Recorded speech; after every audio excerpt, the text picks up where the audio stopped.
దేవుడి నామానికి స్తోత్రములు. ఈ ఉదయకాల సమయంలో మీ అందరికీ కూడా నా హృదయపూర్వకమైనటువంటి వందనాలు తెలియజేస్తున్నానండి. ఈ దినము దేవుడు మీతో మాట్లాడుతున్నటువంటి మాట ఏంటంటే, యేసు మృత్యుంజయుడు. యేసు ఎవరటండి? మృత్యువును జయించినటువంటి మృత్యుంజయుడు యేసు. తెరవబడినటువంటి సమాధి. మధ్యలేని మరియా ఉదయాన్నే పెందల కాడన లేచి సమాధి దగ్గరికి వెళ్ళి ఏడుస్తా ఉంది. అప్పటికే యేసు సమాధిలో నుండి లేపబడి ఉన్నాడు. దేవుని బిడ్డలారా, ఎంత అద్భుతము! ఈరోజు ఈ ఉదయకాల సమయంలో దేవుడు మరొకసారి మీకు తెలియజేస్తూ ఉన్నాడు, యేసు మృత్యుంజయుడు అని చెప్పేసని.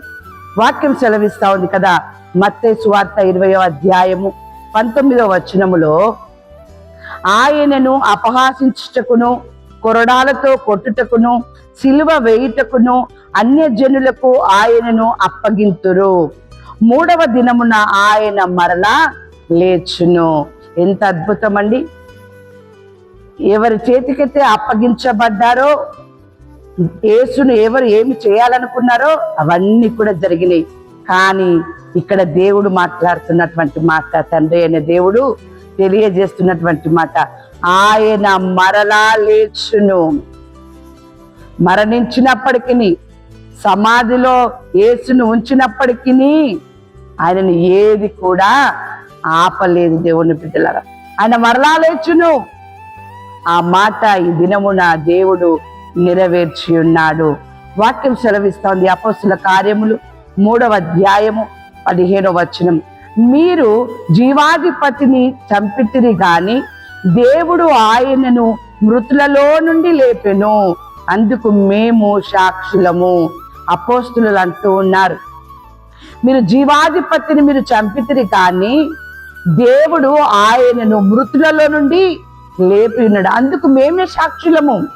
ఎందుకంటే వాక్యం సెలవు ఇచ్చిన రీతిగా యోహాను సువార్త 21వ అధ్యాయము 14వ వచనములో, యేసు మృతులలో నుండి లేచిన తర్వాత శిష్యులకు ప్రత్యక్షమైనాడు. దేవుని బిడ్డలారా, 3 మార్లు అతనికి శిష్యులకి ఆయన ప్రత్యక్షమైనాడు, వారికి కనబడ్డాడు. ఆ టైములో తోమా వారి మధ్యన లేడు. అయితే తోమాతో కూడా ఆయన ఒక మాట అంటూ ఉన్నాడు.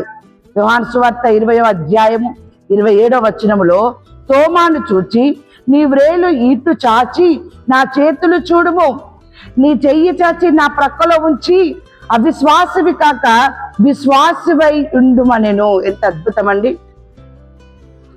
చూచిన వారు నమ్మడము కంటే చూడని వారు నమ్మడము ధన్యులని మాట్లాడుతున్నాడు అక్కడ. చూచి నమ్మిన వారి కంటే తోమా, అతనికి అనుమానం కలిగింది, నిజమా మీతో యేసు మాట్లాడా అని చెప్పేసని. అవును, మాతో యేసు మాట్లాడాడు, యేసు చెప్పినట్టుగానే 3వ దినమున ఆయన తిరిగి లేచాడు అని చెప్పేసి శిష్యులు చెప్పుతున్నప్పుడు ఆయన నమ్మలేదు. అప్పుడు 3వసారి మరలా యేసు వారికి ప్రత్యక్షమై తోమాతో మాట్లాడినటువంటి మాట. దేవుని బిడ్డలారా, దేవుని వాక్యం సెలవిస్తా ఉంది కదా ఇక్కడ, నీవు విశ్వసించినట్లయితే మృతులను సజీవులుగా చేయువాడు నీ దేవుడు. నీవు విశ్వసించు, నీవు నమ్ము, నీవు నమ్మినట్లయితే మృతులని సజీవులుగా చేస్తాడు. యేసును మనకి మాదిరిగా చూపించినాడు దేవుడు.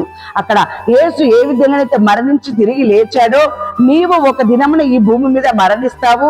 యేసు వల్ల, యేసు అడుగుజాడలో నువ్వు నడిచినప్పుడు నీవు కూడా ఒక దినాన యేసు లేచినట్టుగా దేవుడు, తండ్రి అయిన దేవుడు నిన్ను కూడా లేపుతాడు. దేవుని బిడ్డలారా, అందుకని ఇక్కడ వాక్యం సెలవిస్తా ఉంది, రోమీయులకు రాసిన పత్రిక 14వ అధ్యాయము 9వ వచనంలో, తాను మృతులకును సజీవులకును ప్రభువై యుండుటకు ఇందు నిమిత్తమే కదా క్రీస్తు చనిపోయి మరలా బ్రతికెను. ఎంత అద్భుతమైనటువంటి మాట అండి! మృతులకి సజీవులకు ఆయన దేవుడై ప్రభువై యుండుటకు, అది మనం తెలుసుకోవాలని ఇందు నిమిత్తమే కదా క్రీస్తు చనిపోయినప్పటికీ మరలా అతడు క్రీస్తును లేపాడు, బ్రతికించాడు. దేవుని బిడ్డలారా, ఆ రీతిగానే నిన్ను ఒక దినమున నీ దేవుడు లేపుతాడు. నువ్వు విశ్వసించు, నువ్వు నమ్మకము కలిగి ఉండు. దేవుని బిడ్డలారా, అందుకనే వాక్యం సెలవిస్తా ఉంది కదా, రోమీయులకు రాసిన పత్రిక 14వ అధ్యాయము 8వ వచనం, మనము బ్రతికినను ప్రభువు కోసమే బ్రతుకుచున్నాము, చనిపోయినను ప్రభు కోసమే చనిపోచున్నాము. కాబట్టి మనము బ్రతికినను చనిపోయినను ప్రభువారమై ఉన్నాము. ఎంత చక్కని మాట అండి! ఎంత చక్కగా పౌలు గారు మాట్లాడుతా ఉన్నాడు. చనిపోయినను బ్రతికినను కూడా మనము ప్రభువారమై ఉంటున్నామట. ఎందుకంటే తాను మృతులకును సజీవులకును ప్రభువై ఉన్నాడు ఆయన. కాబట్టి మనం ఎలా ఉండను, మన ప్రభు మనల్ని మరలా తిరిగి లేపుతాడు. ఆయనే మనకు దేవుడు, ఆయనే మనకి తండ్రి. దేవుని బిడ్డలారా, అదే రీతిగా మృత్యుంజయుడిగా యేసు ఉన్నాడు. యేసును లేపిన దేవుడు నిన్ను నన్ను ఒక దినాన లేపుతాడు. యేసును పరమునకు కొనిపోయిన దేవుడు నిన్ను నన్ను కూడా ఒక దినాన తీసుకొని వెళ్తాడు. దేవుని బిడ్డలారా, అందుకనే దేవుని మాటలందు విశ్వాసం కలిగి ఉండు, నమ్మకము కలిగి ఉండు. యేసు లేచినట్టుగా నీవు కూడా మృత్యుంజయుడిగా ఒక దినాన నీ సమాధి తెరవబడుతుంది, నీవు లేస్తావు.